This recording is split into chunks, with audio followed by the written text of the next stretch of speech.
नमस्कार, मी सारिका ढोके देशमुख आणि तुमचं स्वागत करते त्याचं काय महाराष्ट्र प्रस्तुत आरोग्याचं काय या विशेष सदरामध्ये.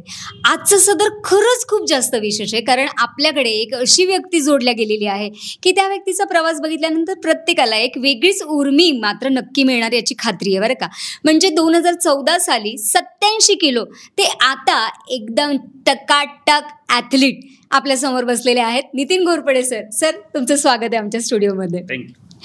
सर, मला सांगा की फेसबुकवरती वगैरे तुमचे जे फोटोज आम्ही बघितलेले आहेत आणि आता मी तुम्हाला प्रत्यक्षात बघते, त्यामध्ये अगदी जमीन आसमानचं अंतर आहे. तर ती ओबेसिटी टू दिस फिटनेस क्या राज है? तुम्ही आता म्हणजे खूपच जुने फोटो पाहिलेत असं म्हणता येईल. ओबेसिटी 2014 साली मी होतो 87 किलोचा होतो, खूप जाड होतो आणि त्याला मी 2013 साली आहे ना शेट समजायचो त्या गोष्टीला, की आपण शेट लोक आहे असेच असतात. पण जेव्हा चालायचे वांदे झाले ना, 4 पायऱ्या चढायचे आणि जनरल जे नैसर्गिक विधीचे प्रॉब्लेम असतात ना ते जेव्हा जाणवले ना, तेव्हा कळलं की नाही, ह्याला ओबेसिटी म्हणतात. आणि मग त्यात मी बरेचसे हालचाली केल्या. हालचालीचा जास्त मोड होता पैसेच खर्च करण्याचा, की मला असं वाटायचं कोणत्या तरी डॉक्टरला पैसे देऊ. मी डॉक्टरला बदनाम नाही करत की माझं माझा समज होता की कोणत्या तरी डॉक्टरला, वैद्याकडे जाऊ, डॉक्टरकडे जाऊ आणि वेट मॅनेजमेंट औषध देऊन. व्यायाम मला करायचा नव्हता. हे मी तोंडाने बोलत नव्हतो, पण मला व्यायाम नव्हता करायचा. शारीरिक मेहनत, तुम्ही पैसे घ्या, माझं वजन कमी करा, असं काहीतरी होतं. पण त्याच्या थोडं मागं जाताल ना तर मी 42 किलोचा पण होतो एक काळ. 42 किलो ते डिरेक्टली 87 kg. आता 42 किलो हा हेल्दी नाहीये. करेक्ट. आता जे मी आहे 59 आणि 60 ह्याच्यामध्ये असतो मी. आता कधी कधी 61 किलो होतं, चांगलं जेवण पुरणपोळ्या झाल्या तर. 42 जे होतो ते मी रोगट होतो असं मी म्हणेल. आणि हा शब्द योग्य आहे, उगाच काहीतरी इंग्लिश शब्द वापरून त्याला ग्लोरिफाय नाही करणार. का तर तेव्हा मी एक विचित्र गोष्टीत अडकलेलो होतो, ते होतं अल्कोहोलिझम. मला लिव्हर सिरोसिस झालेला होता बऱ्यापैकी. त्यातलं किती टेक्निकल ते माहित नाही, पण डॉक्टरांच्या वैद्यकीय दृष्टिकोनातून मी 4-6 महिन्यात मरणार होतो, अशी काही ती परिस्थिती होती. आणि व्यसन माझं थांबलं by grace of nature God. आणि त्यानंतरचा जो म्हणजे म्हणाल ना मी की 14 तर म्हणजे ते एक 4-5 वर्षात बरोबर 87 किलोचं झालं. सगळं जेव्हा व्यसन थांबलं आणि सगळं मानवायला लागलं, खाल्लेलं सगळं शरीराला मिळायला लागलं, तर तेव्हा मग मी गल्लठ्ठ झालो. मग परत व्यसनाधीनतेनंतरचा दुसरा प्रॉब्लेम होता ओबेसिटी. आणि त्यावर मात करताना म्हणजे तुम्ही छानसा शब्द वापरला, माझा आवडता ॲथलीट नाही, रिक्रिएशनल ॲथलीट मी म्हणत. मी माझ्या छंद म्हणून आणि वजन कमी करायचं म्हणून तेव्हा जे सुरू केलेला होता प्रवास 2014, तो परत मी निसर्ग देवतेचा आभार मानेल की तो अजून चालू आहे. म्हणजे थोडक्यात असं म्हणलं तर चुकीचं ठरणार नाही की तुम्ही ज्या गोष्टीचे प्रयत्न करतात ती गोष्ट तुम्हाला सक्सेसफुली मिळतेच by grace of nature God only. तर माझा इन्व्हॉल्वमेंट एवढाच आहे की 1 डे ॲट अ टाइम मी प्रयत्न करतोय. मी रोज घरातनं बाहेर व्यायामाच्या हिशोबाने सकाळी तासभर निघायचा प्रयत्न करतोय आणि त्याला यश मिळते. पण सर, जसं मी ऐकलंय की तुम्ही ऑलमोस्ट 6 वेळा आयर्न मॅन बनलेले आहात. ती रेस नेमकी काय असते, त्याच्यात काय काय चॅलेंजेस तुम्ही केलेले आहेत? आयर्नमॅन ही स्पर्धा, हा ट्रायथलॉन जो एक प्रकार असतो स्पोर्ट्समध्ये. ट्रायथलॉन मध्ये त्यात 3 वेगवेगळे खेळ असतात. राईट. सुरुवातीला 4 किलोमीटर समुद्रात पोहावं लागतं. त्यानंतर पाण्याच्या बाहेर आल्या 180 किलोमीटर सायकल चालवावं लागते. ते झालं की लगेच 42 किलोमीटर धावायचं असतं. आणि वेगवेगळ्या देशांनुसार एशियामध्ये 16 तासाच्या आत करायचं असतं. भारतात हे होत नाही, विदेशातच अजून तरी रोड क्लोजर वगैरे सगळं आपल्याकडे तेवढं सेफ नाही, म्हणून हे बाहेरच होत आहेत अजून तरी. तर मी हे 4 वेळा केले. आणि ह्याचा अर्धा भाग जो आहे 70.3 तो भारतात होतो, तो मी 2 वेळा केलाय, असं 6 वेळा टोटल. तो बऱ्यापैकी छान. म्हणजे मी माझा सगळ्यात चांगला टाइम जो आहे तो एक 13 तासाच्या आतला आहे. क्या बात आहे, बढिया. पण सर, जसं आता तुम्ही सांगितलं की आधी तुम्ही सुद्धा अल्कोहोलिक होतात, तुम्ही सुद्धा व्यसन करायचे. आता हीच सगळी गोष्ट समाजामध्ये अगदी लहान लेकरांपासून सुरू झालेली आहे. तर या लेकरांसाठी तुम्ही काय सांगाल, किंवा या व्यसनातनं त्यांनी बाहेर कसं पडू शकतात, याला तुम्ही काय म्हणाल? नाही, दुसऱ्यावर बोलण्याऐवजी मी सगळ्यात पहिले एक करेक्शन करतो. मी रिकव्हरिंग अल्कोहोलिक आहे असं मग स्वतःला मी डिक्लेअर करतो नेहमी. रिकव्हरिंग अल्कोहोलिकचा अर्थ आहे की मी 14 वर्षांपासून व्यसनापासून दूर जरी असलो तरी मी रोज एकच दिवस काउंट करतो की मी आज सकाळी उठल्यावर एक प्रार्थना करतो म्हणत की आज मला ह्या गोष्टीपासून दूर राहू दे, वाईट गोष्टीपासून. आणि असं एक दिवस जोडत 14 वर्ष झालेले. आणि मी रिकव्हरिंगच राहणार मरुस्तवर. वा. तरच ही प्रोसेस. कारण ज्या दिवशी ना माझा स्वभाव असा आहे ना की बनचुके झालं की ती गोष्ट परत सुरू होऊन जाते. मी कोणत्याही गोष्टीला जसं बघा तुम्ही बऱ्याचशे डॉक्टर आणि वकील हे दोन थोडेसे फेमस हे असतात, बिझनेस असतात की ते म्हणतात मोठे असो का छोटे असो मी प्रॅक्टिस करतोय. कितीही मोठा वैद्य असो त्या तो म्हणतो मी प्रॅक्टिस करतो. कितीही मोठे वकील असू दे ते म्हणतात मी प्रॅक्टिस करतोय. सेम थिंग आहे. हा शब्दच तिथून निसर्गात आलेला आहे की मी रोज प्रयत्न करतोय वाईट गोष्टींपासून. तसं मी 14 वर्षापासून व्यसनापासून सो आय एम रिकव्हरिंग अल्कोहोलिक. तुम्ही आता जे म्हणले समाजातली गोष्ट ही कॉमन झालेली आहे जगात सगळीकडे. आपण आपल्या शहराला बदनाम करण्याची गरज नाही, कोणाच्या शहराला अजून नाव ठेवायची गरज नाही. सगळीकडेच सोशल मीडिया, प्रिंट मीडिया, जे पिक्चर काय म्हणतो आपण इलेक्ट्रॉनिक मीडिया, आणि सगळ्यात भयंकर रिझन जर काय असेल याच्या मागचं तर एक मॉडर्न बिहेवियर टाईप. मी माझ्या घरात जे वागतो ना स्टेटस सिम्बॉल आम्ही खूप ओपनली वागतो आमच्या मुलांसोबत. असं तसं करून मुलांसोबतच समोरच झुरके मारणे, समोर तंबाखू मळणे. मग त्यासाठी काही गाव आणि शहर असायची गरज नाही. मुलाला जा रे तंबाखू आण. हा जो काही प्रकार आहे ना हा सिरियसनेस जोपर्यंत मोठ्यांना येणार नाही ना. आता मी 45 आहे तर जोपर्यंत मी माझ्यावरच घेतोय, लोकांना बोलायचा अधिकार नाही मला. मी जोपर्यंत ही जिम्मेदारी स्वतःची समजत नाही तोपर्यंत ही गोष्ट कमी होणार नाही. आता संपुष्टात देव करो हे पण ते जेव्हा होईल तेव्हा होईल. कमी जर करायचे असेल ना तर मला सगळ्यात मोठा बदल घडवावा लागेल माझ्या स्वतःमध्ये, तरच हा सगळीकडे होईल. राईट. म्हणजे हे जे म्हणतात की सगळं विश्व आपल्या आतच असतं, आपण स्वतःला चेंज केलं तर ऑटोमॅटिक बाहेरचंही विश्व बदलतं. माझ्या घरात बदललंय. ओके. त्याचा अर्थ व्यसनच धरून ठेवू असं नाहीये. माझ्या घरात व्यायामाचा आता तुम्ही जो उल्लेख केला तर माझ्या आधीपासून माझी मिसेस व्यायाम करते. क्या बात आहे. ती योगा छान शिकवती, स्वतः करते. आणि त्यात काय झालं तिचं बघून तर मी काही शिकलो नाही, कारण पुरुष प्रधान संस्कृती आहे ना आपली. मला ती मूर्ख वाटायची. पण जेव्हा मी त्यातनं पीडित होऊन गेलो ना तेव्हा मला कळलं की तीच हुशार आहे. आणि खरंच ती आधीपासून हुशारच आहे. मी थोडं नंतर हुशार होण्याचा प्रयास सुरू केला. माझ्या नंतर माझ्या मुलाने आणि आता मुलगी सुद्धा ते जे कॉपी पेस्ट करतात ना आमचं वागणं, की यार आई उठून जाते 5लाच उठून जाते भूतासारखं, रात्री 11 पर्यंत राबलेली आहे ती. वडील जेव्हा केव्हा माझा टाइम आहे 10च्या आत, तर मी ते 7च्या आत होत नाही पण 10च्या आत मी झोपलेलो. 10 साडेदहा पर्यंत माझं झोपणं होतं. पण सकाळी उठतो आणि व्यायाम करतो. सुरुवातीला लाजकाज, पण आता रुटीन मध्ये मुलं पण व्यायाम करतात. तर एवढं जरी कॉपी पेस्ट झालं ना माझ्या घरात तर खुश आहे यार. जग जिंकल्याची फिलिंग येते. हीच डेव्हलपमेंट आहे. माझं वागणं प्रिंट होणार आहे माझ्या घरात, आणि हळूहळू माझ्या आजूबाजूला जो ऑरा निर्माण होणार ना तो असाच निर्माण होणार. करेक्ट. तुम्ही चांगलं वागताय आणि मी तंबाखूचा शौकीन आहे. तुम्ही एकदा दोनदा तीनदा जेव्हा म्हणणं सुरू करता नाही तिने आम्हाला ते दूर जाऊन झटकत मला त्रास होतो. तर 5व्यांदा आहे ना मी टाळल. करेक्ट. रागाने का न हो पण मी टाळल तुमच्यासोबत असताना खाण्याचं. हे जे सुरू होतं ना ते हे कुणातरी एकापासून सुरू करायचं असतं.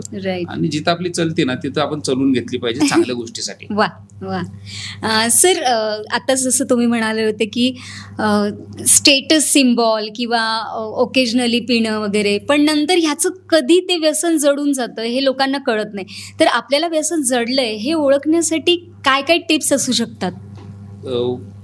एकदम छोटेसे माझ्या बोलण्यात मी माझा अनुभव सांगेल बरं का, कारण मी काही तज्ज्ञ नाहीये यातला, पण सफरर आहे. मी माझं खूप गमवलंय यात सगळंच. ज्या दिवशी मला माझ्या कामाचा सगळ्यात जास्त फोकस काय असतो माहितीये का माझ्या आयुष्यात? पैशावर. त्यामुळे ती भाषा लवकर कळते माझ्यासारख्याला. माझं व्यवसायात नुकसान होणं सुरू झालं ना की मी समजायचं की काय चाललंय.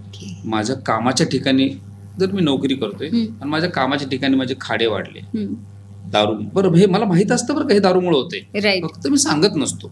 आता मला माहित असतं. आरशात बघितल्यावर मला क्लिअर माहिती असतं की तोंड सुजलेले, कामावर जाता येणार नाही, तोंडाचा वास येतोय प्रचंड की जो की संध्याकाळपर्यंत जाणार नाहीये.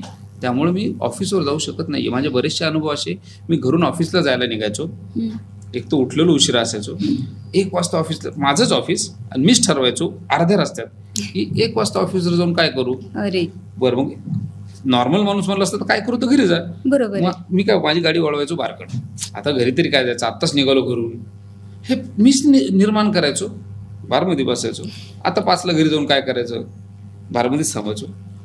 आता रात्र काय इथंच थांबू आणि थोडं उशिरा जाऊ. म्हणजे बऱ्याचदा वर्षात 7-8-10 दिवस मी हॉटेल सुद्धा थांबलेलो आहे. हा वेडेपणाच आहे ना, हे व्यसन आणतं. तुमचा जो मूळ मुद्दा होता तो थोडा भरकटला. कामाची टाळाटाळ सुरू झाली की तर ही टाळाटाळ सुरू झाली ना. पण मी थोडंसं स्टोरी पुढे, मला ते बोलण्याची ओघात मी जातो पुढं. मला माझे दवाखाने वाढले, माझे ऍक्सिडेंट वाढले, माझं पैशात नुकसान वाढलं. मी सोडून माझ्या घरात सगळे मुंबलत आहेत, तुझी दारू वाढली, तुझं व्यसन वाढले. तर मी समजायचे घंटी वाजते. ओके. माझं पार आता दवाखान्यात ऍडमिट व्हायला लागलो मी दर 3-4 महिन्याला. माझं ब्लड प्रेशर असं वरखाली व्हायला लागलंय. डॉक्टर म्हणतो थोडा आवरा. बरं, प्रॉब्लेम काय आपल्याकडे मी कोणत्या डॉक्टरला नाव नाही ठेवणार, पण आपल्याकडे खूप मोठी डॉक्टर प्रजाती अशी आहे की जी म्हणते थोडं कमी करा. आता त्यांना क्लायंट गमवायचा नसतो. बरोबर आहे. माझं मत असं कमी जास्त असतं काही नसतं. ज्यांना कमी असतं ना, ज्यांचं व्यसन, त्यांचं कमीच असतं आयुष्यभर. माझ्यासारखे लोक ना, एक म्हणेल 100पैकी 20 जण जेव्हा दारू प्यायला जातात ना, त्यातले अल्कोहोलिक 7-8च होतात. ओके. माझ्यासारखे सगळे अल्कोहोलिक हे मी असं सगळ्या पिणाऱ्यांना व्यसन करणाऱ्यांना म्हणणारच नाही, तो अधिकारी नाही मला. पण ज्यांना माझ्यासारखे प्रॉब्लेम आहे ना, ज्यांच्या व्यवसायात बोंब झाली, बायको फार सोडायला जातात, म्हणजे रोजच घरात भांडणं आहे, घरातले काचेचे भांडे आणि कपाटावरची काच टिकत नाहीये, दरवाजे तोडावे लागतायत, पोरं कोपऱ्यात जाऊन लपून बसतायत, घरात सगळ्यांच्या एकमेकाकडे पाठी झालेले आहे, तोंड नाहीच राहिलेले. अशी जर अवस्था झाली ना, तर माझ्यासारख्यांनी समजून घ्यावं की आपला आता खूप मोठा बॉम्ब फुटायच्या आधी तरी थांबणं गरजेचं आहे. आणि बऱ्याचशा अशा संस्था काम करतात, निशुल्क काम करतात, आणि यातनं बाहेर पडायला मार्ग आहे. पण let first accept the things. Correct. मला एक्सेप्टन्स आला पाहिजे, आणि एक्सेप्टन्स येण्यासाठी गरजेचं आहे की तेवढी त्याची, आता काय आहे, आम्ही जी फेलोशिप फॉलो करतात ना, तिथं सांगितलं जातं की तेवढं त्यांनी खाली पडला पाहिजे. आता तेवढं पडल्यावर त्याला उठणं पण झालं पाहिजे. पण निसर्ग आहे, जोपर्यंत खूप मोठं नुकसान होत नाही ना, तोपर्यंत डोळे कळतच नाही माझ्यासारख्याला. आणि माझ्यासारख्या मूर्खाला तर बिलकुल नाही कळत. मला दुसऱ्यांचं वाटत असतं हे येडे, त्याचं झालं असेल, माझं नाही होणार. ते माझं नाही होणार म्हणजे माझा स्वभाव असा आहे ना, आणि त्यामुळे व्यसनामुळे डबल होतो की हात नको लावू म्हणलं ना, इथं करंट लागत तर मी तिथंच बघत राहणार आणि मी हात लावणार. करंट म्हणजे माझ्या लाईफ मधला एक प्रश्न, म्हणजे इथे जी निशाण दिसते, इथं काही कुठेतरी एक ठिकाणी आहे असं काहीतरी मस्त गुंड्यासारखा. मी घरी चाललो होतो, दारू पिऊन चाललो होतो, माझ्याकडे ऍक्टिव्हा होती. बजाज नगर MIDC मधून रांजणगावला मी जायचो, ते मधला एक शॉर्टकट होता, आणि तिथं मी पडलो. पावसाळ्याचे दिवस होतो, खड्डा होतो, पडलो, नॉर्मल पडलो, उठलो, घरी गेलो, आंघोळ केली. बरं, ते काही कॉमन होतं घरच्यांना, असं काही विशेष काही गोष्ट नव्हती. दुसऱ्या दिवशी, आणि काय होतं, एकदा मी जेव्हा तर असा सराईत पिणारा होऊन जात असतो व्यसनी, तेव्हा माझे फिक्स असतात सगळे अड्डे. तर मग तिथं जाणार, ते सलाम बिलम सगळं असं टापोटाप मिळतं ना, एकदम इज्जत. तर ते तिथं दुसऱ्या दिवशी केलो, आणि जेव्हा संपायला आला ना माझा प्रोग्राम, तेव्हा मी ठरवलं तिथूनच जाऊ. काल पडलो ना, ते काहीतरी चुकलं होतं आपलं. एवढं आपण पैदाशी ड्रायव्हर आपलं, तर म्हणजे जसं काही मी जन्मल्या स्कूटर चालले असं मी स्वतःला फील, त्याच रोडनी गेलो. गरज नव्हती. सामान्य माणूस दुसरीकडून गेला असता. काल पडलो, कशाला हवं तसा परत तिथूनच गेलो, पडलो, हात मोडला. म्हणजे एवढं सगळं झालं. ही दुर्बुद्धी माझ्यासारख्या पिणाऱ्याला, ज्याला व्यसनात त्याचा आजार झालाय, ऍक्च्युअल हा एक आजार असेल, तो आजार झालेला माणूस असाच विकृत होतो. तर दारू हे करते. पण सर, जसं तुम्ही म्हणाले की दारू पिल्याने ती दुर्बुद्धी होते, पण ही दुर्बुद्धी अजून अशा ठिकाणी पण मध्ये मध्ये आडवी येते की संस्था आहेत ज्या हेल्प करतील या गोष्टीतनं बाहेर पडायला. पण बऱ्याच वेळा तो इगो जो असतो की मला गरज नाहीये, मी का जाऊ संस्थेकडे, किंवा मी माझ्या या पर्सनल गोष्टीचा तमाशा का करू. तर मग अशा वेळेला स्वतःची मदत करू शकतो का? काय होतं, मला दारू पिऊन पडायला, रोडवर झोपायला लाज नाही वाटत. बरोबर आहे. मला दारू रिलॅक्स करायला जायला लाज वाटत. हो. प्रॉब्लेम हाच आजार आहे. नकार त्या दारूला आहे ना, ह्याला डिझीज ऑफ डिनायल असं नाव दिलेलं आहे. करेक्ट. हा नकारात्मकतेचा आजार आहे, हा कौटुंबिक आजार आहे, शारीरिक आजार आहे, हा मानसिक आजार आहे. कौटुंबिक आजार की म्हणजे पितो मी एकटा आणि परेशान माझं पूर्ण घर असतं, पूर्ण सफर असतात, तेही पिल्यासारखे वागत असतात, अर्धा टाइम परेशान असतात, त्यांनाही कळत नाही काय होतं, आज नवीन काय घडणार, नवीन सरप्राईज काहीतरी.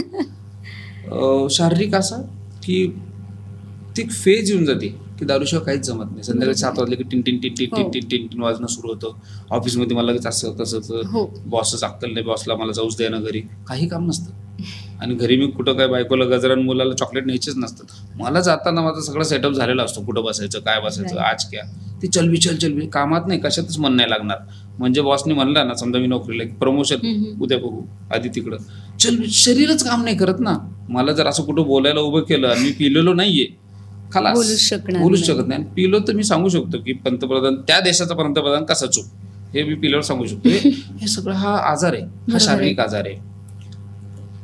भावनिक किंवा आध्यात्मिक म्हणजे डायरेक्ट म्हणजे हळद कुंकू तवाला आध्यात्मिक नाही.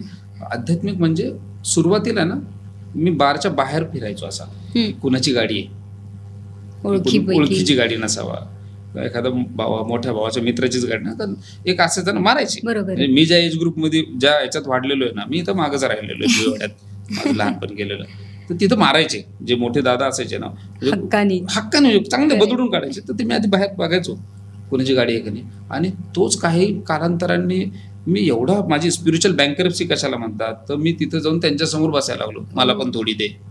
त्यांनी मारते थोबडीत, दात काढून, वरना काय होतं तुला, तू पण पितोच आहे की, असं काय. म्हणजे धाक सोडून द्या, लाज नव्हती राहिली. खिशात घरी घेऊन जाणे, घरी चला मेडिकल करा, अरे तुला उभं राहता येत नाही, मेडिकल काय करायचंय.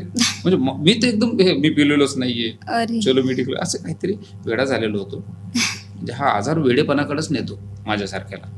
जेव्हा अतिमद्य सेवन किंवा कोणतंही व्यसन अति होतं ना, त्याचं हेच होतं. पण अशा वेळेला मग स्वतःची हेल्प करता येणं शक्य आहे का? की व्यसनाधीनता हे असं दुष्टचक्र आहे ना, ह्यात वाटोळ झाल्याशिवाय खूप कमी लोक बाहेर येतात. ते धन्यच ते लोक, त्यांच्यावर काहीतरी विशेष देवाचे, देव म्हणजे मी परत तिथंच मी अगरबत्ती हळदू कुंकूवाला देव नाही, निसर्ग देवाला मी मानत नाही, अशातला भाग नाही. पण काय होतं, प्रत्येक आजकाल माझ्यासारखा पिणार आहे ना, देव म्हणलं की म्हणतो नाही, मग तो देववाला नाही, मी गॉडवाला आहे, तिसरा म्हणतो मी अल्लावाला, त्या भानगडीत नाही. म्हणजे ते निसर्गाचा प्रॉब्लेम, निसर्गाला सगळेच म्हणतात, सगळंच म्हणतात. तर ते ज्याला कळलं ना, ते खूप ब्लेस्ड लोक आहे की ज्यांना खूप कमीत कळलं की अरे मी आज माझ्या मुलीवर हात उचलला, हे नव्हतं करायला पाहिजे. आणि मी हजारो लोक बघितलेत, काहीतरी लेकराच्या डोक्यावर हात ठेवले, आईच्या डोक्यावर हात ठेवले, नंतर पिले नाही, त्यांना कशाची गरज नाही पडली. हजारो लोक आहेत. पण प्रॉब्लेम असा आहे ना की त्या 100 20 पिले, 20 मधनं 8 जे ऍडिक्ट होतात ना, तो असतो. आता त्याला त्या खूप टेक्निकल भागात जायची गरज नाही की अनुवंशिकता त्याच काही नसतं. मी खूप बघितले, बाप माळकरी पोरगा अट्टल बेवडं, आणि अट्टल बेवड्या बापाचं माळकरी पोरग, हे खूप खूप उदाहरणं बघितले. ते तसं काही नाहीये. म्हणजे ते कुणी म्हणत असेल ना, तर ते खोटं बोलतात काहीतरी विकायसाठी. प्रॉब्लेम हाच आहे की त्यातनं बाहेर खूप मोठं नुकसान व्हायच्या आधी निघावा अशी इच्छा पण होत नाही. आता मी जेव्हा बाहेर पडायचा प्रयत्न केला ना, तेव्हा मला लिव्हर सिरोसिस झालं, मी मरणार होतो. मग जेव्हा यम दिसला ना, तेव्हा हिंमत नाही झाली, म्हणलं आता नाही, मग मरूनच जाणार ना आता. आणि त्याचं डेमो होऊन गेलता माझे बऱ्याचदा. म्हणजे 1-1 वर्षात 12-12, 13-13 ऍक्सिडेंट माझे झालेले, आणि मला त्यातनं काही वाटत नव्हतं बाहेर निघावं असं.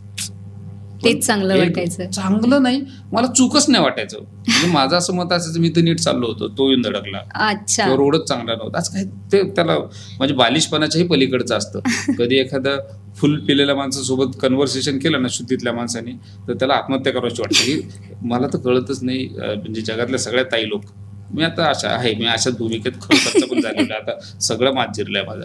सगळ्या स्त्रिया आणि ज्या कोणी टॅकल करत असतील बेवड्या नवऱ्याला, भावाला, मुलाला, कशी करत असतील तेच माहित नाही. कारण आता आहे ना, मी आता आहे, आता त्या थोडं फेलोशिप मध्ये असल्यामुळं बरेच फोन येतात, बोलतो.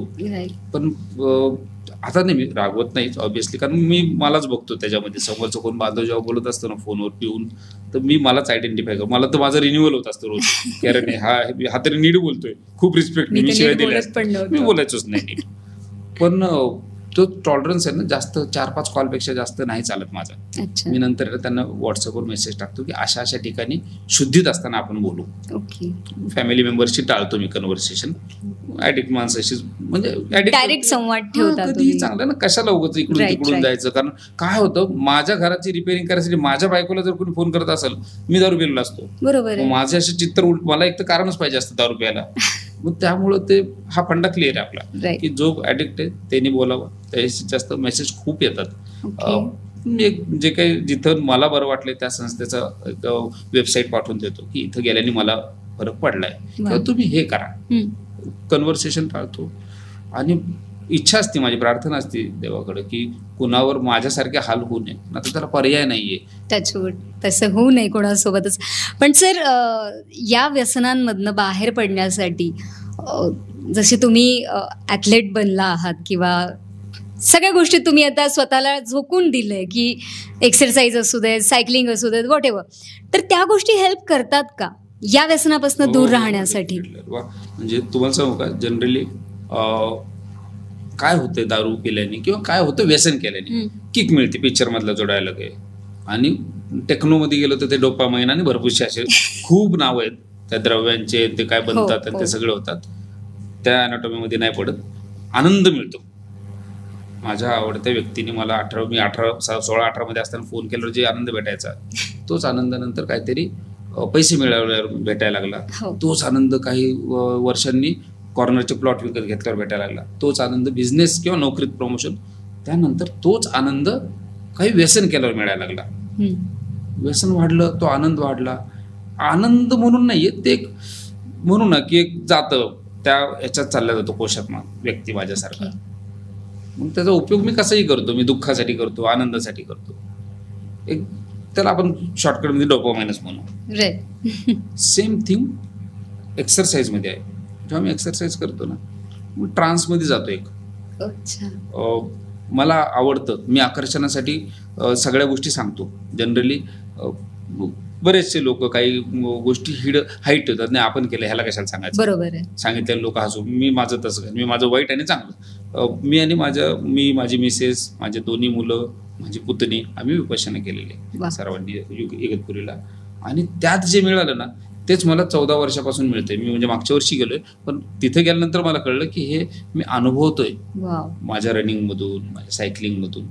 मी सायकलिंग करत असताना एकटाच असतो. पहिले 15 मिनिटं क्राऊड असतो, नंतर मी माझाच एकटा असतो की आता पुढचं पेट्रोल. आता रविवारी वगैरे मी 3-4 तासाची राईड असते माझी, तर 2 तास तिकडे गेल्यावर परत यायचं असतं ना, त्यामुळे दुसऱ्या गोष्टी येतच नाही डोक्यात. मी माझी सायकल, रनिंग जे काय असतं, मी हायर माझा रन जो आहे हा मुद्दाम आकर्षणाचा. मी 100 माइल्स पळालेलो आहे 28 तासात. तर मग हे जेव्हा आता 28 तास जेव्हा तुम्ही तुमच्यासोबतच आहात, ते शक्यच नाहीये. ह्याच्याकडे काय गाडी आहे, त्याच्याकडे कोणता बंगला आहे, ते वेळच नाही. इथं पायाची बोंब लागलेली आहे. काय खायचं, कसं झोपायचं, झोप आलेली पण पूर्ण पण करायचं. हा जो तो ट्रान्स आहे ना, हा मला बरोबर, त्याला एक मेडिटेशनच म्हणू. आणि तेवढं सगळं करताना परत उद्या दुसऱ्या दिवशी उठायचंय सकाळी. बरोबर आहे. मला रोज व्यायामासाठी सकाळी उठायचं, संध्याकाळी लवकर झोपायचंय. ह्या सगळ्यात त्या व्यसनाला जागाच नाही मिळत. जनरल आयुष्य तरी असतं काय हो, सकाळी झोपेतनं उठल्यावर संध्याकाळी झोपेपर्यंत शेड्यूल. माझं बरं का, लोकांचं कसंही असेल किंवा खूपच चांगलं असेल, मी माझ्या आयुष्याला एवढंच समजतो, सकाळी डोळे उघडल्यापासून संध्याकाळी डोळे झाकूस्तवरचा दिवस तो माझा. रात्री झोपेत काय ते दुसऱ्याचा. बरोबर आहे तरी किती 10 तास. 10 तासात मला असं कायले तीर मारायचे. काम आहेच, कर्ज करून ठेवलेलंच आहे, लयच मोठं बनायच्या नादात काहीतरी फापड पासेरे करून ठेवलेलंच आहे, लोकांना दाखवायसाठी पण भरपूर केलंय आणि स्वतःसाठी पण काहीतरी करूनच ठेवलेले. मग ह्या सगळ्यात मिळतोच किती टाइम, काहीच मिळत नाही. जर नियोजन योग्य मांडलं ना, तर काही वेळ भेटत नाही. खरंच सरांचा हा मुद्दा आजच्या जनरेशनसाठी खूप जास्त उपयोगाचा आहे की फक्त 10 तासांचं जर नियोजन केलं तर अख्खं आयुष्य कदाचित काहीतरी वेगळं घडू शकतं.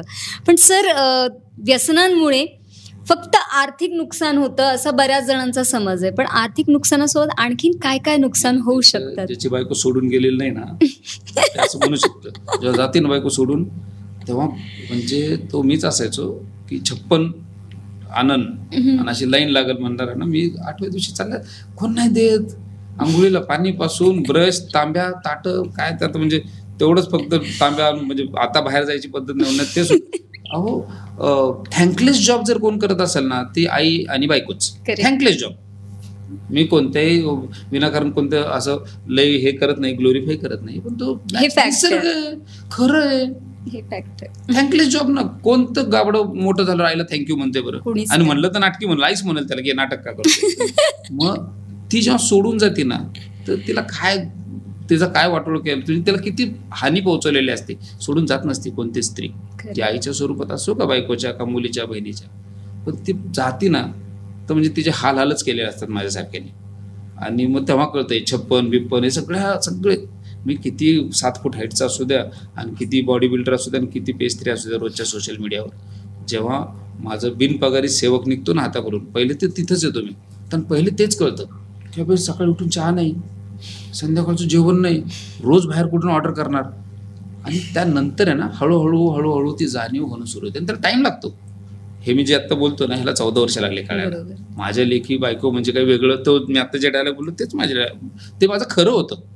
असं काही नसतं माझ्या हिशोबाने. आपण पैसे देतो, खाती पिती राहते, ऐकतं, मी काम करतो, ही समज बदलायला खूप टाइम लागला. पण आता ते समजतंय की ती गोष्ट खूप प्रेशियस आहे, तर जे गमवलंय ना ते नाही आणू येणार नाही. शकत. कारण जो तिचा आणि माझा टाइम, माझं सोडून द्या, मी तर तमाशा म्हणजे सगळे मी माझं आईशीतच घालवलेला टाइम. पण तिने नाही ना दारू पिलेली. करेक्ट. तिने दारू पिलेली नाही, ती कुठंच गेलेली नाहीये वाईट ठिकाणी. मग तिला शिक्षा भेटली विनाकारणच. तिची एकच चूक होती की माझ्याशी लग्न केलं. आता तिचीच पत्रिका खराब असं म्हणायचं. आता मी येतो पण पत्रिका पण ते जेव्हा जातात ना, खूप हेच नॉर्मल एक उदाहरण दिलं मी. जी आई जिने खूपच नवसं करून गाबडं जन्माला घातलेला असतात, तो नंतर म्हणतो काय केलं माझ्यासाठी, ऍप्लिकेशन केलं का फायदा कर म्हणून. ते जे ना ते परत येतं बरं का काही वर्षानंतर. मी पाहिलेले बरेचसे माझे मित्र, ते त्यांच्यावर परत आलेलं आहे तसं की त्यांचे पोरं त्यांना म्हणतात ऍप्लिकेशन. ते ऐक काय होतं, बोलायला खूप सहज आहे, या स्क्रीनवर तर अजून मजा येते बोलायला चगळायला. पण जेव्हा स्वतःसोबत बिततं ना, तर तेव्हा कळतं की हे काय. जेव्हा पोरगं दारातच उभं राहून म्हणतं काय केलं, लयच तुमची मजा करून पैदा केलं आणि आता आमच्यासाठी काय, आणि तोच पिऊन आलेला असतो. असे मी पालक बघितलेले की ज्याची दारू थांबलेली आहे, आणि दारू म्हणजे आधी दारोडा होता, दारू थांबली आणि त्याचं पाल्य पिऊन येतोय, म्हणजे त्याचं गाबडं जेव्हा पिऊन येतं ना, तेव्हा त्याचं काहीच राहिलेलं नसतं आयुष्यात. त्यामुळं सिम्पल थिंग आहे, जेवढ्या लवकर कळते तेवढ्या लवकर स्वतःला आवरावं. हे काही गाड्या घोड्या चक्कर, प्लॉट कॉर्नरचा, छतावरचा, पेंटा हाऊस आणि हे सगळं चांगले घ्यावाचे, सगळ्यांनी घ्यावं. पण त्याच्या आविर्भावात आपल्या आजूबाजूचं वातावरण ना नशामय नाही करावं. राईट. मला आवडतं लोकांचे बंगले बघायला, आवडतं. ईर्ष्या होत नाही, जी वाटायची आधी खूप ईर्ष्या वाटायची, आता नाही वाटत. माहिती आहे मी तेवढी उंच उडी मारायला गेलो ना तर माझा शेड्यूल खराब होणार. मला नाही मारायचे. पैसे लागतात, लागू द्या त्यांना. पण सर हे असं व्यसनाचं वातावरण आपल्या घरात तयार होऊ नये किंवा ते कधी पुन्हा उद्भवू नये आपल्या समोर, याच्यासाठी काय आपण काळजी घेतली पाहिजे? स्वतः चांगलं राहायचं, सकाळी उठा, व्यायाम करा. व्यायाम म्हणजे जरुरी थोडी गेले 10 किलोमीटर पळायला जावा, काही नका करू. जे पीटी मध्ये शिकलोय, शाळेमध्ये पीटीचा तास होता तेवढं तरी करा. 70 तर चॅनल आहे. रामदेव बाबा आवडतं, रामदेव बाबा पाहिजे त्या जातीचं चॅनल आहे व्यायामाचं. सगळ्या कम्युनिटीचे चॅनल्स आहे. मी बघतो परवा तेरवाच मी बघत होतो चॅनलवर, सगळ्या कम्युनिटीमध्ये व्यायाम आहे. त्यासाठी पर्टिक्युलर कोणत्या एका रंगाचं चॅनल बघायची गरज नाही. जे हिरो हिरोईन आहेत, बिपाशा बासूपासून सगळ्या हिरोईनी करतात, काय आवडते तिचं बघा, व्यायाम करा. व्यायाम केला सकाळचा टाइम जाईल. तुम्हाला व्यायाम करताना, मला व्यायाम करताना माझ्या घरातलं दुसरं अट्रॅक्ट होईल. एखादं प्राणी पाळायला टाइम आहे तर कुत्रं पाळा, मोकाट कुत्रे, त्यातनं एक आणा घरी, बिल्लू आणा घरी, छान पाळा, जीव लावा. तेही थँकलेस असतं, काही नाही. घरी आलं ना कामावून छान प्रेम करतं. हा, असे बरेचसे काम आहे. म्हणजे व्यसन करायचंच झालं तर एखाद्या चांगल्या गोष्टीचं करा. डेफिनेटली चांगलं. नुसतंच बर्थडेच्या दिवशी काय अनाथाश्रमात, वृद्धाश्रमात जाऊन शाला नारळ वाटायचे, रस्त्यातनं पब्लिकली सांगायचे. हे जे काही टी शर्ट आहे ना, माझ्याकडे अर्ध्यापेक्षा जास्त कपडे ह्या रनिंग आणि सायकलिंग जे काय असतं त्याचेच आहेत. ते इव्हेंटला रजिस्टर केलं की ते एक किट देतात आपल्याला पर्टिक्युलर. माझ्याकडे खूप आहेत ते, खूपच म्हणजे 10 वर्षात खूप जास्त झालेले. तो मी काय करतो, 2-4 गाडीत ठेवतो. तर जनरली येता जाताना फक्त थोडा प्रयत्न करतो की आपल्या शहरातल्या इव्हेंटचे नको, नाही तर लोकांना वाईट वाटतं बघून. तर मी ते रस्त्यावर सिग्नल जे असतात त्यांना देऊन टाकतो. उपकार नाही करते, मी घालत नाहीये, त्याचा काहीतरी यूज होईल, यूज होतोय कोणतरी. ती भावना तर निर्माण होतीये. करेक्ट. नवीन घेऊन द्यायचं, एवढं पैशाने मोठा जरी असलं तेवढं मन मोठं नाही झालं अजून की नवीन घेऊन द्यावा. हा, मी ते नाटक बड्डेच्या दिवशी करू शकतो, पण जनरल असं केलं चालतं. आणि असंच हळूहळू एक दिवशी नवीन घ्यायची, पण माझी दानत होईल. एक हिंदी शब्द आहे दानत, म्हणजे प्रवृत्ती होईल. तर ती व्हावा एवढीच प्रार्थना आहे. आता एकदम साधे सिंपल बदल करायचे हळूहळू. हे बघताना, हे जेव्हा करताना आहे ना, माझा मुलगा किंवा मुलगी मला बघल किंवा बघती, तर ते हेट तर नाही करणार त्या लोकांशी. नक्कीच त्यांचाही बघण्याचा दृष्टिकोन. मी कारमध्ये बसलोय आणि बाहेर कोणतरी मागतंय, तर ते घाण नाहीयेत, ते परिस्थितीने खराब आहेत. ही भावना ठीक आहे. ते मग त्या लगेच स्टोरी बनवतो आपण की त्या ट्रॅफिक सिग्नल पिक्चर सारखी यांची टीम असते, हे असते. काय करायचं एवढं दूर जाऊन? ती बाहेर आपण सिग्नलवर उभं, काचेतनं बाहेर दिसणारी व्यक्ती घाण नाहीये.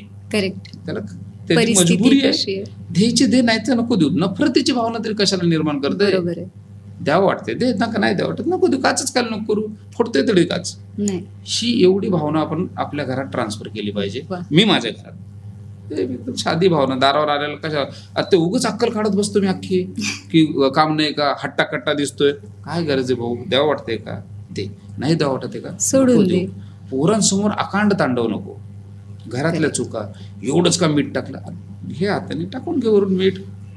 भाजी 1.5 तास झालं, मटणाची भाजी असो, जे कमी मला आवडतं मटण म्हणून नाव काढतोय, जी कोणती भाजी बायकोने आईने बनवून दिली समोर, मला माझं कौतुक म्हणून नाही, माझ्या आईचं म्हणजे आजीचा थोडासा प्रभाव आहे. आम्हाला हाणायची ती याचं काही नाव काढलं तर, आणि मला तेव्हा राग आलेला असेल लहानपणी.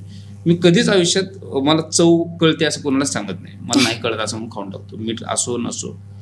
आणि त्यामुळं घरात माझ्यासमोर नाही मुलांनी असं केलं, पण बरेचसे मी लोक बघतो ते मीठच नाहीये, हेच नाहीये, ते आत्ता तर टेकली खाली, द्यायला लागली टेकून थोडंसं वाढून. तर मला ते सगळं करायचं असतं. मी माझ्या मुलांसमोर हे जर नाही वागलो ना, कारण काय होणार, ती पिढी त्यांच्या घरच्यांसोबत तेच वागणार आहे. एक्झॅक्टली. हे आणते, ते नोकर नाहीये ना. हळूहळू माणूस बनायची प्रक्रिया ही जी सुरू झाली ना, ही व्यसन थांबल्यावर. व्यसनाच्या आधी सुद्धा माणूस होतो, व्यसन करायच्या आधी. त्यानंतर जे व्यसन मध्ये आलं ना, तर माणसाचं माकड झालं माझं. आता परत माकडाचा माणूस बनायची प्रोसेस सुरू आहे, ती मुरुस्तोर चालू आहे. खरंच किती छोट्या छोट्या गोष्टी आहेत की ज्याच्यातनं आपण चांगलं माणूस बनू शकतो, किंवा आपल्या पुढच्या पिढीसमोर आपण एक छान आदर्श चित्र असं तयार करू शकतो. आणि खरं तर असं म्हणतात की मुलांना सांगून ते शिकत नाहीत, ते बघूनच शिकत असतात. तर घरात जर एखादा माणूस स्मोक करतोय, तंबाखू खातंय, दारू पितंय, ह्याचा परिणाम अल्टिमेटली त्यांच्या पुढच्या पिढीवरती होणारच आहे. आणि म्हणूनच आज आपल्याला समाजात असं चित्र बघायला मिळतं की लहान लहान मुलं व्हाईटनरचा नशा करतात किंवा आयोडेक्सचा नशा करतात. मला जेव्हा कळालं होतं की खेडेगावामध्ये दुसरं काही अवेलेबल होत नाही, पेट्रोल वगैरे या गोष्टी त्यांना लवकर अवेलेबल होत नाहीत, ती मुलं ब्रेड, शिळे ब्रेड, ज्याला बुरशी लागलेली, हिरवे निळे झालेले ते ब्रेड, त्याला आयोडेक्स लावून खातात. तेव्हा मला शॉक बसला की आयोडेक्सचा सुद्धा नशा होऊ शकतो. असे नशेचे किती प्रकार आहेत सर? खूप आहे, 200 पेक्षा जास्त आहे. मी म्हणजे त्याचं काय नाव घेत बस. मी केलेलं नशा म्हणजे मी सगळे मला आवडले नाही. नाहीतर मला पावडर फ्युडर जे काय म्हणतो ना, ब्राऊन शुगर, कोकेन, आमच्या पुण्यामध्ये हा शब्द आहे बरं, कोणत्या पुणेकर आमच्या पुणे असं म्हणतो. मी खूप कमी राहिलेलो पुण्यात तसा. तर ते तिथं स्नेक बाईट एक प्रकार असतो, साप चावतो तो मरून जातो, एवढा एवढा साप असतो, असं ते विक भेटतो. पण सुदैवाने का दुर्दैवाने मी ते कोणताच नाही, मला दारूचाच नशात मी अडकलो, आवडलं म्हणून. असं नशेचे नाव काय, बंटा असतो, गांजा, भांग खूप आहे आजकाल. जास्त नशा, सुक्का नशा जास्त वाढलाय. म्हणजे दारूचा वास येतो ना, वास न येणारे नशे खूप आहेत. मुलांमध्ये त्याचं प्रमाण वाढलंय. 10 रुपयापासून नशा अवेलेबल आहे आपल्या शहरात. मी शहराचं नाव म्हणून नाही म्हणत आहे, सगळीकडेच. पण जे मी आता राहतोय ना इथं, तर मला दिसते डोळ्याने.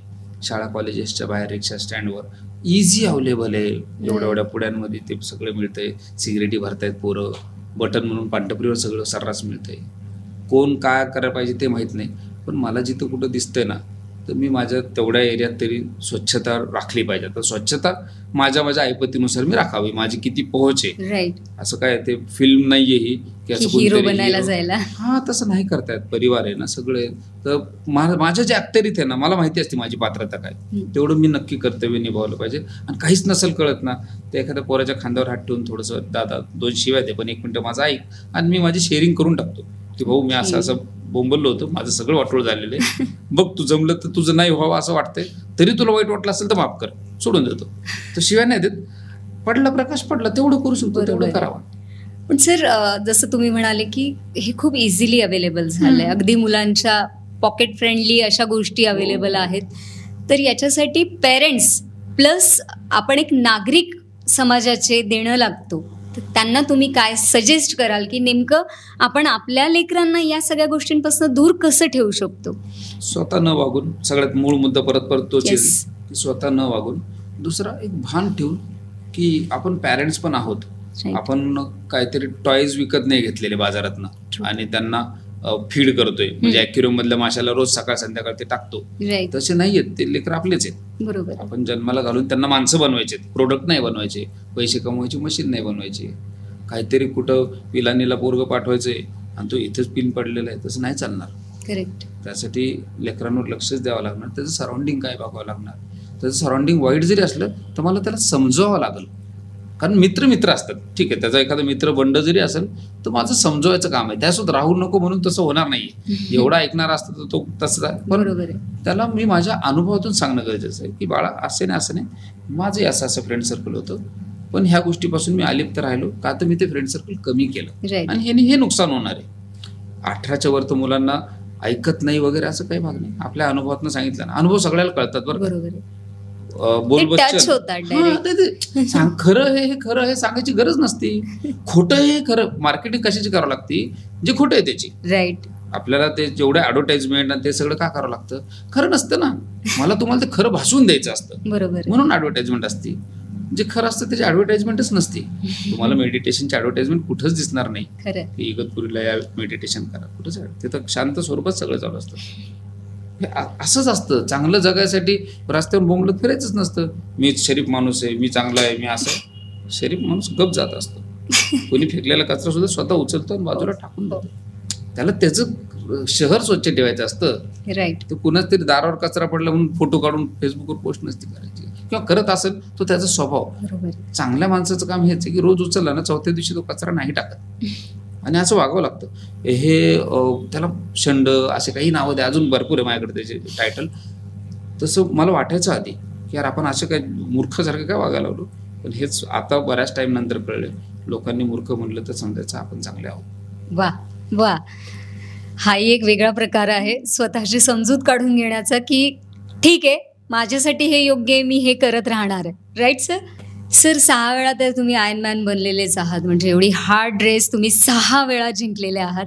पण त्याच्याशिवाय आणखीन काय काय अचिव्हमेंट्स आहे, आम्हाला हेही जाणून घ्यायला आवडेल. आयर्नमॅन जिंकलेली नाही, मी आयर्नमॅन स्पर्धा पूर्ण केली. Okay. आयर्नमॅन जिंकण्यासाठी मला 10 वर्ष अजून तपश्चर्या करावी लागेल आणि मी करणार. ग्रेट. शेवटी वन डे ॲट अ टाइमच्या हिशोबाने प्रयास करत राहणार. मला रनिंग आवडतं, त्यामुळे मी रनिंगच्या स्पर्धा ज्या आहेत, हा मॅरेथॉन 42 किलोमीटरला म्हणतात, 42 किलोमीटर धावण्याला. तर मी 42 किलोमीटर 10 पेक्षा जास्त वेळा धावलेलो आहे. 21 किलोमीटर 50 का 100 आता लक्षात नाही, पण 50 पेक्षा जास्त असं मी म्हणू शकतो.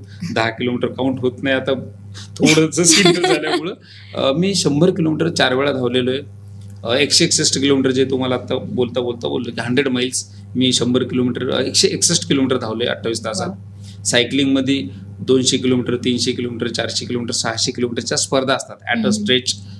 200 किलोमीटर 13 तासात यायचं असतं, अशा पटीत ते असतात. तर 200 300 400 600 चे थ्राईस इन अ इयर, म्हणजे एका वर्षात 3 वेळा पूर्ण सेट केलेला आहे. समुद्रात स्विमिंगच्या ज्या स्पर्धा होतात त्यात मी 2 किलोमीटरच्या बऱ्याचदा 5 किलोमीटरच्या स्पर्धा, म्हणजे 2.5 किलोमीटर समुद्रात जायचं आणि 2.5 परत यायचं, अशा 2 वेळा केलेल्या आहे. त्यातला सेकंदाचा अनुभव असा असेल, जेव्हा समुद्रात आपण जातो ना आतमध्ये, नावेने वगैरे सोडून द्या, पण पोहत, तर 2.5 किलोमीटर किंवा 1-2 किलोमीटर गेलेलो जेव्हा असतो, जेव्हा मागं बघतो ना, तेव्हा कळतं की आपली पात्रता काय ह्या पृथ्वी तलावर. थेंबापेक्षा म्हणजे कचऱ्याच्या कणापेक्षा लहान अवकात असते. आणि मग तिथं कळतं की काही नाही, आता परत यावं लागतंय. ती भावना ह्या स्पोर्ट्समधली एक चांगली असते की जेव्हा 200 किलोमीटर सायकलिंग निघून जाताना जेव्हा परत यायचं असतं ना, तेव्हा ते बाजूने जाणार वाहन, लाईट्स, अंधार, पाऊस, आणि तेव्हा तो जीव मुठीत घेऊन जेव्हा आणि लवकरच वेळेत यायचं, ह्या सगळ्यांमधून आहे ना खूप छान असं की आपल्या जगण्याचं महत्व पण कळतं आणि आपली पात्रताही कळते वारंवार त्या खेळामधून. अजून आहे स्विमिंग, सायकलिंग, रनिंग हे सगळं चालू आहे. योगा मी नियमित करायचा प्रयत्न करतो आणि मुलांना सोबत घेतलेले, खास गोष्ट म्हणजे घेतलेलं मी प्रयत्न, मी घेतलं वगैरे मी काही केलं नाही, ते आकर्षित झाले. ही माझी सगळ्यात मोठी कमाई आहे आता तरी मी मानतो की माझे मुलं सुद्धा व्यायाम करतात. ते अट्रॅक्शन, हे अट्रॅक्शनचाच कार्यक्रम आहे. जनरल आयुष्य जगणे ना हा आकर्षणाचाच कार्यक्रम. आता आकर्षित मी कुणाला करायचं, मी आता वयोगटातनं चाललोय 45शीत माझी जिम्मेदारी बनती की मी माझ्या धाकट्यांना कोणत्या बाबतीत आकर्षित करायचंय. म्हणजे काहीतरी हेअरस्टाईल आणि छंकी पंकी कपडे घालून त्यांना हिरो बनून दाखवायचं आणि त्यांनाही तसं वागायला प्रवृत्त करायचं. नीटनेटकं, स्वच्छ आणि साधी बोली भाषा आणि ट्रान्सपरंट राहून त्यांनाही तसं वागण्यावर मजबूरच म्हणावं, त्यांना वागावं लागतं. जेव्हा आपण आपल्या घरात चांगलं वागतो ना, तर बाकीच्यांना चांगलं वागावं लागतं. जास्त वेळ वाईट गोष्टी जास्त वेळ टिकत नाही, पण ती माझ्यात नसावी. नातेसंबंध सगळे रिफ्लेक्शनच असतात ना एकमेकांचे. तुम्ही चांगले वागले समोरून तुम्हाला चांगलंच मिळणार. सर तुमचे खूप खूप आभार की तुम्ही आमच्या स्टुडिओमध्ये येऊन तुमच्या स्वतःचे अनुभव आमच्या व्ह्युअर्स सोबत तुम्ही शेअर केले. Thanks to you. तुम्ही बरंचसं बोलण्यातनं काढून घेतलं आणि मला अनुभव सांगायला छान वाटतं, कौतुक पण वाटतं लहान मुलांसारखं. त्यासाठी परत थँक्यू. Thank you so much.